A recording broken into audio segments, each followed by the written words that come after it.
We've got an update for you now on our top story this morning. Congresswoman Rashida Tlaib saying she will not go to the West Bank after Israel lifted a ban on her entry. That reversal based on a request from the Congresswoman to visit her grandmother. Tlaib tweeting this just moments ago. Silencing me and treating me like a criminal is not what she wants for me. It would kill a piece of me. I've decided that visiting my grandmother under these oppressive conditions stands against everything I believe and fighting against racism, oppression, and injustice. Let's bring in Marc Thiessen, Washington Post columnist and Fox News contributor. Marc, good morning. Good morning, Sandra. So now, after all of that, she's not going. Yeah, no, this works out perfectly for Israel, because what Israel is basically saying is, look, if you want to have a humanitarian visa to come visit your grandmother, you are more than welcome to come to the state of Israel. But if you want a platform to advocate for the destruction of Israel and what she has called a one-state solution, you're not welcome here.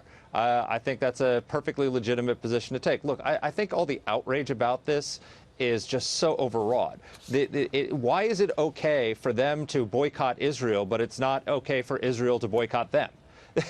They are advocating the BDS movement, the boycott, sanction, and divest movement, advocates the economic destruction of Israel. Why is a country obligated to allow people in who advocate its destruction? On balance, I think they probably should have let them in. I think it was a mistake, because look at all the publicity they're getting. This is what they wanted. They wanted the controversy. But I don't think there's anything wrong with the decision that Israel made to say, you're not welcome in our country if you want to destroy our country. The tweet I just read was her most recent tweet, confirming she will not go. Now that Israel says for humanitarian reasons we'll let you visit your grandmother, she says she won't go.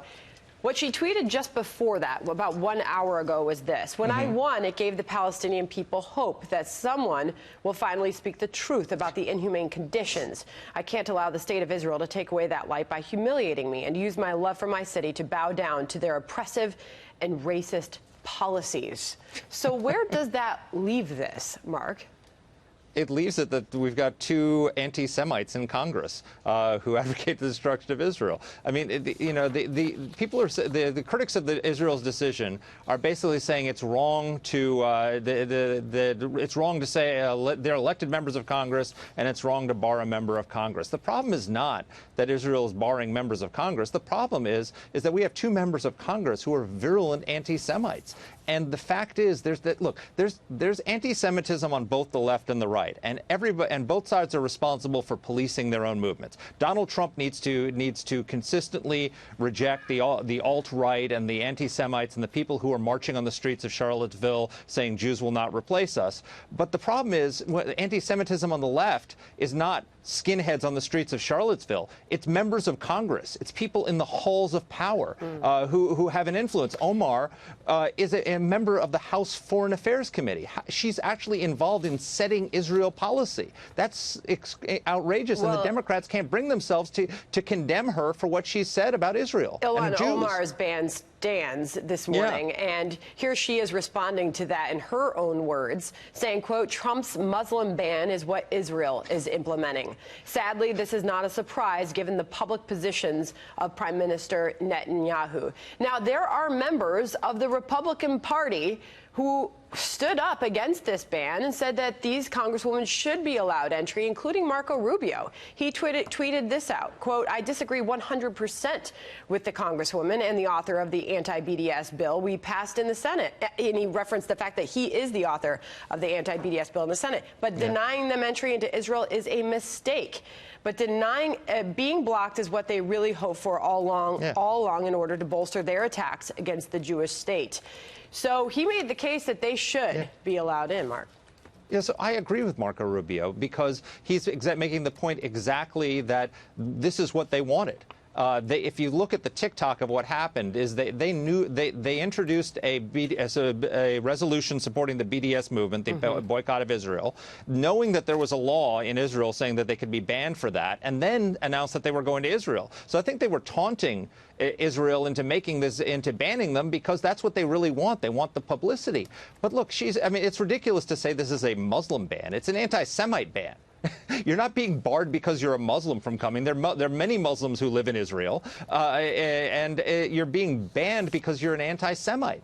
And all these, I look at all these Democratic presidential candidates who are outraged, shocked that this is happening and criticizing Israel. Where were they when it came time, when Omar made those anti-Semitic remarks saying that basically people who support Israel are bought and paid for? It's all about the Benjamins. And the Democrats in Congress couldn't bring themselves to pass a resolution condemning her. Police your movement. I know that's a lot of what you write in your piece. Here it is, the rise of anti-Semitism on the left in the Washington Post.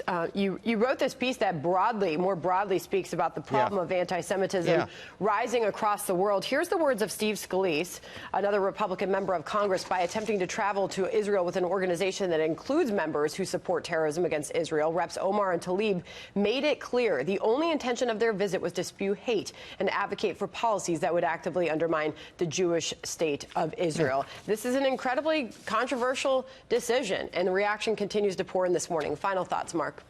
Just simply, Steve Scalise is 100% right. I mean, Rashida Tlaib used to write for Louis Farrakhan's newspaper, has written for Louis Farrakhan's newspaper, as a virulent anti-Semite. She had a picture taken with a terrorist who killed 3 Israeli soldiers. She advocates for a one-state solution, which means the destruction of Israel. So Israel is under no obligation to let her into the country, to use their welcome, their openness as a platform to advocate their own destruction. All right. Well, this story will continue this morning. We'll be following it. Marc Thiessen, thank you.